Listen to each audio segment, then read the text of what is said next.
कल्याण और अर्थव्यवस्था दोनों में संतुलन बनाकर कर्नाटक के नए शासन को देश के सामने एक मॉडल के रूप में प्रदर्शित करेगी। कन्नड़ कवि सर्वज्ञ ने कहा है कि जरूरतमंदों को खाना खिलाना, सच बोलना, दूसरों के साथ अपने जैसा व्यवहार करना ही कैलासा अर्थात शाश्वत स्वर्गीय निवास के बराबर है। मेरी सरकार 5 गारंटियों के माध्यम से यही हासिल करना चाहती है। इनका कार्यान्वयन गंभीरता और उत्साह के साथ शुरू हो चुका है। वर्तमान में खाद्य सुरक्षा अधिनियम के तहत प्रत्येक गरीब परिवार के प्रति व्यक्ति को प्रति माह 5 किलो चावल दिया जा रहा है। इसके अलावा मेरी सरकार अन्न भाग्य योजना के तहत राज्य में गरीबी रेखा से नीचे रहने वाले परिवार के प्रत्येक सदस्य को हर महीने 5 किलो अतिरिक्त चावल देना शुरू कर रहे हैं। इस प्रकार हम हर महीने 10 किलो चावल मुफ्त उपलब्ध कराकर भूख मुक्त राज्य बनाने के लिए प्रतिबद्ध है। इस योजना के तुरंत शुरू करते हुए जब तक आवश्यक अतिशय चावल उपलब्ध नहीं हो जाता तब तक हम गरीबी रेखा से नीचे रहने वाले परिवार के प्रत्येक सदस्य को प्रत्यक्ष नगद हस्तांतरण डीबीटी योजना के तहत उनके बैंक खातों में प्रति किलोग्राम चावल के लिए 34 रुपये हस्तांतरित करेंगे। चाहे इसके लिए कोई भी त्याग करना पड़े, मेरी सरकार इस योजना को लागू करेगी। जो सरकार भूखों को खाना खिलाने में विफल रहती है वह जन विरोधी सरकार कहलाती है। इंदिरा कैंटीन की स्थापना गरीबों, श्रमिकों, प्रवासी मजदूरों, बेघरों आदि की भूख मिटाने के लिए की गई थी। इन कैंटीनों ने लाखों लोगों की भूख मिटाई है। हम इन्हें और भी प्रभावी ढंग से चलाएंगे। मेरी सरकार अन्न भाग्य योजना और इंदिरा कैंटीन के माध्यम से राज्य को भूख मुक्त बनाएगी। युवा निधि योजना के तहत जो वर्ष 22-23 में उत्तीर्ण हुए हैं लेकिन 6 महीने बाद भी बेरोजगार हैं, उन स्नातकोत्तरों छात्रों को 3,000 रुपये प्रति माह और डिप्लोमा धारकों को 1,500 रुपये प्रति माह दिए जाएंगे। इस योजना के तहत उन्हें 24 महीने की अवधि के लिए या रोजगार मिलने, स्वरोजगार शुरू करने और आत्मनिर्भर बनने जो भी पहले हो तक यह भत्ता दिया जाएगा। इससे युवाओं और उनके परिवारों को बहुत आवश्यक सहायता और सम्मान मिलेगा। गृह ज्योति योजना के तहत 200 यूनिट तक मुफ्त बिजली से करीब 2.14 करोड़ घरेलू उपभोक्ताओं को लाभ होगा। इससे राज्य के 98% परिवार इस योजना के अंतर्गत आ जाएंगे, जिससे मेरी सरकार को बहुत खुशी हो रही है। मेरी सरकार ने महिला सशक्तिकरण के लिए गृह लक्ष्मी योजना लागू की है। इस योजना के तहत परिवार की महिला मुखिया को हर महीने 2,000 रुपये दिए जाएंगे। इससे महंगाई झेल रही महिलाओं को आर्थिक मजबूती मिलेगी। मेरी सरकार को यह कहते हुए गर्व हो रहा है कि महिलाओं को मुफ्त बस सेवा प्रदान कर रही है। इस योजना में पहले ही दिन से लगभग 50 लाख महिलाएं लाभान्वित हो रही है। यह समाज के आर्थिक क्षेत्रों में महिलाओं की अधिक भागीदारी सुनिश्चित करने की दिशा में एक महत्वपूर्ण कदम है।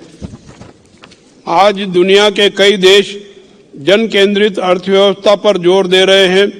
इन देशों में यूनिवर्सल बेसिक इनकम की अवधारणा मजबूत हो रही है। यह अमीरों और गरीबों के बीच अंतर को कम करने में मदद कर रहा है। मानवीय और विकास संबंधी विचारों के साथ आर्थिक नीति विकसित करने से कुछ लोगों के हाथों में धन का केंद्रीकरण समाप्त हो जाएगा। यह उन लोगों के लिए लाभदायक है जो बढ़ती कीमतों और कम आय से जूझ रहे हैं। मेरी सरकार इन योजनाओं के माध्यम से विकास का नया मॉडल बना रही है। और लागू कर रही है। मेरी सरकार लोगों को उनके द्वारा बनाई गई संपत्ति में हिस्सा देने की दिशा में काम कर रही है। इसमें सरकार संविधान के अनुच्छेद 38, 39 ए, बी और सी में निहित राज्य के नीति निदेशक सिद्धांतों को भी लागू कर रही है। इन सिद्धांतों को सरकारों को शासन करने और कानून बनाने के लिए मार्गदर्शक होना चाहिए। बाबा साहब अम्बेडकर के अनुसार जिस दिन ये निदेशक सिद्धांत लोगों के अधिकार बन जाएंगे, नागरिकों को संतुष्टि मिलेगी। ये शब्द मेरी सरकार के लिए मार्गदर्शक प्रकाश है। विभिन्न कारणों से हमारी व्यवस्था में भ्रष्टाचार इस कदर व्याप्त हो गया है कि यह लगभग संस्थागत हो गया है। इसे खत्म करना एक बड़ी चुनौती है। मैं इस चुनौती का सामना करने और भ्रष्टाचार को जड़ से खत्म करने के लिए आपका सहयोग चाहता हूं। यह सरकार इस संबंध में सभी आवश्यक प्रशासनिक और वैधानिक उपाय करेगी। मेरी सरकार शासन को एक पवित्र कर्तव्य मानती है। गरीबों, सामाजिक और आर्थिक रूप से पिछड़े लोगों के साथ खड़ी है। साथ ही मेरी सरकार का उद्देश्य यह सुनिश्चित करना है कि सभी जाति, धर्म और वर्गों के लोगों को उनका उचित हिस्सा मिले। अधिकांश जनसंख्या सुशिक्षित हो रही है और उन्नत तकनीक पूरी दुनिया में फैल रही है। इस बीच समाज के सौहार्द को बिगाड़ने की क्षमता रखने वाले मुट्ठी भर लोगों के बुरे विचार सिर उठाने लगे हैं। 1000 साल से भी अधिक समय से यह आधार तैयार किया गया है कि कर्नाटक का सच्चा दर्शन यही है कि विभिन्न संस्कृतियों के लोग एक साथ आए। इस बार कर्नाटक के लोग कर्नाटक की प्रेम और सह-अस्तित्व की गौरवशाली संस्कृति के पक्ष में खड़े हैं। हमारी सरकार लोगों की इस आकांक्षा को पूरा करने के लिए प्रतिबद्ध है। इसके लिए पवित्र आदर्शों और अच्छे विचारों को अपनाया जाएगा और लोगों को एक साथ लाने के सभी उपाय किए जाएंगे। मेरी सरकार कृषि, उद्योग और सेवा क्षेत्र को समान प्राथमिकता देकर एक आधुनिक कर्नाटक का निर्माण करना चाहती है। स्कूली शिक्षा को समाज की नींव के रूप में मान्यता दी गई है। मेरी सरकार प्रत्येक बच्चे के मौलिक अधिकार की रक्षा के लिए प्रतिबद्ध है। ऐसा करने के लिए मेरी सरकार विशेष योजनाएं बनाएगी और लागू करेगी। हम इस समझ से निर्देशित होते हैं कि प्रत्येक बच्चा भी राष्ट्र की संपत्ति है। शिक्षा के साथ साथ हमारे बच्चों का स्वास्थ्य भी मेरी सरकार की जिम्मेदारी और प्राथमिकता है। हमारे कॉलेजों और विश्वविद्यालयों के विद्वान प्रोफेसरों के साथ साथ किसानों, कारीगरों और विभिन्न क्षेत्रों के स्थानीय दिग्गजों जो स्थानीय ज्ञान के भंडार हैं की भागीदारी आवश्यक है। मेरी सरकार आवश्यक शैक्षणिक कार्यप्रणाली तैयार करेगी और कार्यान्वित करेगी। हमें अपनी शिक्षा में एक ऐसी प्रणाली बनाने की आवश्यकता है जहां करुणा, बुद्धि और कौशल एकजुट हो। मेरी सरकार समग्र शिक्षा बनाने के लिए एक प्रणाली बनाएगी जिसमें हाथ, मस्तिष्क, हृदय और बुद्धि के माध्यम से कौशल शामिल होंगे। यदि यह संभव होना है तो एक ऐसी व्यवस्था का निर्माण करना होगा जिसमें विशेषज्ञ, विचारशील लोग एवं बुद्धिमान लोग पूरी तरह से निर्भीक, खुले, उदार, तर्कसंगत एवं वैज्ञानिक माहौल में भाग लें। हम एक उत्कृष्ट उच्च शिक्षा प्रणाली बनाने के लिए तैयार हैं। मेरी सरकार कॉलेजों और विश्वविद्यालयों में सौहार्दपूर्ण वातावरण में हमारे बच्चों की वृद्धि और विकास पर पूरा ध्यान देगी। अनुसूचित जाति एवं अनुसूचित जनजाति की भूमि की सुरक्षा के संबंध में पीटीसीएल अधिनियम में आवश्यक संशोधन किए जाएंगे। मेरी सरकार उत्पीड़ित समुदायों के युवाओं को कौशल प्रशिक्षण प्रदान करने, सशक्त बनाने के लिए सभी उपाय करेगी ताकि वे नौकरियां प्राप्त कर सके और आत्मनिर्भर बन सके। मेरी सरकार नागरिक, श्रमिकों, ड्राइवरों, रेहड़ी पटरी वालों, कपड़ा श्रमिकों, निर्माण श्रमिकों, असंगठित और गीग श्रमिकों, वरिष्ठ नागरिकों, विशेष आवश्यकता वाले व्यक्तियों, देवदासियों, यौन अल्पसंख्यकों सहित सभी वर्गों का कल्याण करेंगे। इसके अलावा मेरी सरकार अनुसूचित जातियों, अनुसूचित जनजातियों, पिछड़े वर्गों और अल्पसंख्यकों को शिक्षा, छात्रावास, आवास और रोजगार विशेषाधिकार प्रदान करने के लिए सक्रिय रूप से कई योजनाएं बनाएगी और कार्यान्वित करेगी। मेरी सरकार ने सभी को उत्कृष्ट स्वास्थ्य देखभाल प्रदान करने का एक बड़ा लक्ष्य निर्धारित किया है। यह मौजूदा संस्थागत बुनियादी ढांचे में सुधार करेगा और नागरिक अनुकूल प्रणाली का निर्माण और कार्यान्वयन करेगा। साहित्य, संगीत, कला और संस्कृति समाज के मानसिक स्वास्थ्य को आकार देने के साधन है। इन्हें हमारे बुजुर्गों द्वारा हजारों वर्षों से पाला पोसा गया है। विशेष रूप से कर्नाटक की संस्कृति अपनी समृद्ध और विशेष विरासत से प्रतिष्ठित है। मेरी सरकार इस बात से अवगत है कि हमें विज्ञान, प्रौद्योगिकी और वाणिज्य को दिए गए दर्जे के समान साहित्य, संगीत, कला और संस्कृति के विकास के लिए संसाधन आवंटित करने की आवश्यकता है। मेरी सरकार इसके लिए सभी आवश्यक पहल करेगी। गरीबी रेखा से नीचे के सभी लोगों को आवास उपलब्ध कराना मेरी सरकार की सर्वोच्च प्राथमिकता है। मेरी सरकार अगले 5 वर्षों में प्राथमिकता के आधार पर बेघरों के लिए पक्का मकान बनाने के लिए राज्य के लोगों को सभी आवश्यक सहायता प्रदान करने के लिए प्रतिबद्ध है। मेरी सरकार क्षेत्रीय असमानताओं और असंतुलन को खत्म करने के लिए एक स्पष्ट योजना बनाने के और लागू करने के लिए प्रतिबद्ध है। विशेष रूप से कल्याण कर्नाटक के जिलों में स्वास्थ्य, शिक्षा और आवश्यक सेवाएं प्रदान करने के लिए आवश्यक वित्तीय और प्रशासनिक सहायता प्रदान करके इस असमानता को दूर करने के लिए सभी आवश्यक कदम उठाने का लक्ष्य है। 2014 में लॉन्च की गई कृषि भाग्य योजना का मूल्यांकन कर्नाटक निगरानी और मूल्यांकन प्राधिकरण द्वारा किया गया है।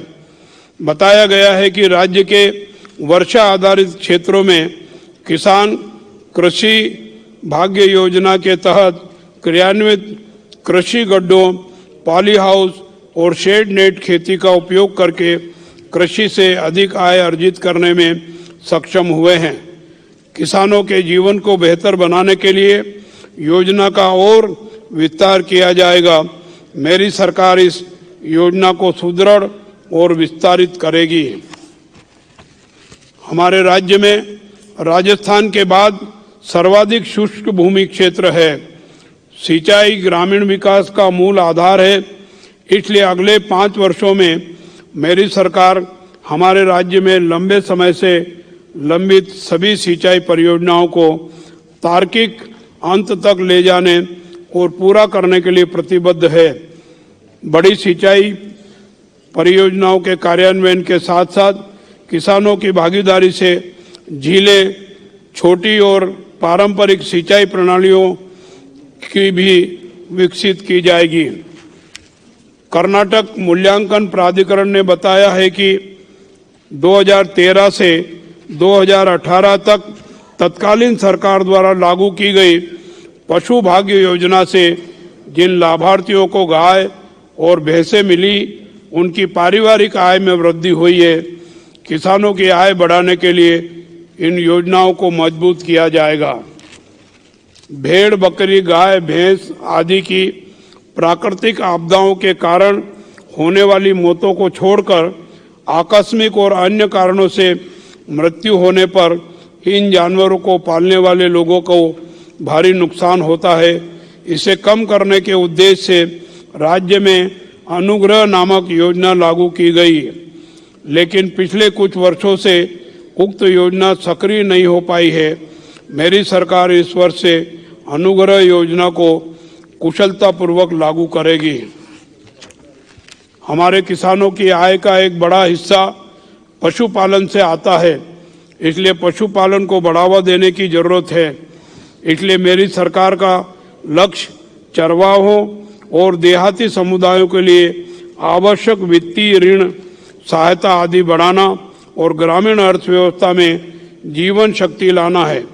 साथ ही मेरी सरकार घुमंतू चरवाहों की सुरक्षा के लिए एक अलग कानून बनाने के लिए प्रतिबद्ध है। डेयरी फार्मिंग हमारे ग्रामीण कर्नाटक की अर्थव्यवस्था का एक प्रमुख भाग है। डेयरी उत्पादन किसानों के जीवन का मुख्य आर्थिक आधार है। मेरी सरकार हमारे अपने डेयरी किसानों के माध्यम से दूध उत्पादन में आत्मनिर्भरता सुनिश्चित करेगी। किसान हमारे अन्नदाता है और मेरी सरकार उन्हें खाद, बीज, दवाइयाँ और अन्य आवश्यक सुविधाएं समय पर और पर्याप्त आपूर्ति प्रदान करके उनके जीवन को बेहतर बनाने के लिए सभी आवश्यक कदम उठाएगी। मेरी सरकार कृषि व्यवस्था को समग्र दृष्टिकोण से आगे बढ़ाना चाहती है। हम एक ऐसी प्रणाली बनाना चाहते हैं जहां हमारे किसानों का पारंपरिक ज्ञान और आधुनिक वैज्ञानिक पद्धतियां एकीकृत हो। मेरी सरकार किसानों को अपनी कृषि उपज बेचने के लिए आवश्यक बाजारों का पुनर्निर्माण करेगी।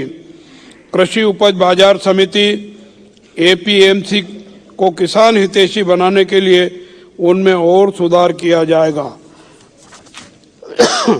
मेरी सरकार जन केंद्रित अर्थव्यवस्था बनाना चाहती है। इसका उद्देश्य ऐसे उद्योगों की स्थापना करना है जो यदि संभव हो तो कम समय में अधिक रोजगार पैदा करें। हमारी सरकार ने जाना है कि हमें अपने उत्पादन, वितरण और विपणन प्रणाली में न केवल पड़ोसी राज्यों के साथ बल्कि चीन जैसे दूर के देशों के साथ भी प्रतिस्पर्धा करनी पड़ेगी और हम इस लक्ष्य के लिए योजनाएं बनाएंगे और उन्हें क्रियान्वित करेंगे। मेरी सरकार जन अनुकूल और पर्यावरण अनुकूल पर्यटन को बढ़ावा देगी और कम से कम 5 लाख रोजगार के अवसर पैदा करेगी। मेरी सरकार पर्यटकों को राज्य में पर्यटन स्थलों की पर्यावरण और सांस्कृतिक संवेदनशीलता का एहसास कराने और उनका सम्मान करने के लिए जागरूकता पैदा करने के लिए सभी आवश्यक कदम उठाएगी। आर्टिफिशियल इंटेलिजेंस एक और उभरती हुई तकनीक है जो अभूतपूर्व अवसरों के साथ साथ भय भी पैदा कर रही है।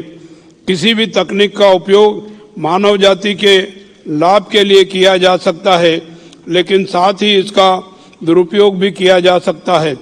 इसलिए कई क्षेत्र देश कृत्रिम बुद्धिमत्ता को विनियमित करने के लिए कदम बढ़ा रहे हैं। मेरी सरकार कृत्रिम बुद्धिमत्ता का केवल सकारात्मक जनोन्मुखी उपयोग सुनिश्चित करने के लिए उचित कार्रवाई करेगी। स्थानीय निकायों को सशक्त बनाने और पंचायत राज व्यवस्था के निर्माण में हमारा राज्य सबसे आगे है। हम संविधान के 73वें और 74वें संवैधानिक संशोधन की आकांक्षाओं को पूरी तरह लागू करने के लिए प्रतिबद्ध है। मेरी सरकार महात्मा गांधी नरेगा योजना और सूचना का अधिकार अधिनियम जैसे जन अनुकूल कार्यक्रमों को मजबूत करने के लिए प्रतिबद्ध है। महात्मा गांधी नरेगा योजना ग्रामीण गरीबों के आर्थिक सशक्तिकरण के लिए डिजाइन किए गए दुनिया के सबसे बड़े कार्यक्रमों में से एक है। हम इसे राज्य में और अधिक प्रभावी ढंग से लागू करेंगे। मेरी सरकार ग्राम प्रशासन और शहरी प्रशासन की एक टिकाऊ और लोगों के अनुकूल प्रणाली बनाने के लिए हर संभव प्रयास करेगी। हम जन भागीदारी से प्रदेश के सभी गांवों और शहरों को स्वच्छ तरीके से आगे बढ़ाने का मुख्य लक्ष्य बनाएंगे और क्रियान्वित करेंगे। राज्य के नागरिकों को सुरक्षित स्वच्छ पेयजल उपलब्ध कराना संविधान के तहत मौलिक अधिकार के दायरे में आता है। इसलिए मेरी सरकार ग्रामीण और शहरी क्षेत्रों में घरों में सुरक्षित और स्वच्छ पेयजल उपलब्ध कराने के लिए योजनाएं बनाएगी और उसे लागू करेगी। राज्य की कानून व्यवस्था को कुशलतापूर्वक बनाए रखने में जनहितैषी एवं निष्पक्ष पुलिस बहुत महत्वपूर्ण भूमिका निभाती है। इसलिए मेरी सरकार एक प्रभावी पुलिस प्रणाली बनाने के लिए प्रतिबद्ध है। इसके अलावा सरकार महिलाओं और बच्चों की सुरक्षा और कल्याण को बहुत महत्व देती है। इसके लिए पुलिस विभाग को महिला एवं बाल हितैषी बनाना मेरी सरकार की प्राथमिकता है। कर्नाटक अपनी क्षेत्रीय विविधता के लिए जाना जाता है। कल्याण कर्नाटक, कितूर, करावली, मालेनाडु, मैसूर और बेंगलोर जैसे स्थान संस्कृति, अर्थव्यवस्था, शिक्षा, सामाजिक और सांस्कृतिक विशिष्टता का संरक्षण और विकास कर रहे हैं। कृषि, बागवानी, पशुपालन, मत्स्य पालन, शिक्षा, पर्यटन, उद्योग, स्वास्थ्य आदि क्षेत्रों में इनका अपना दर्जा है।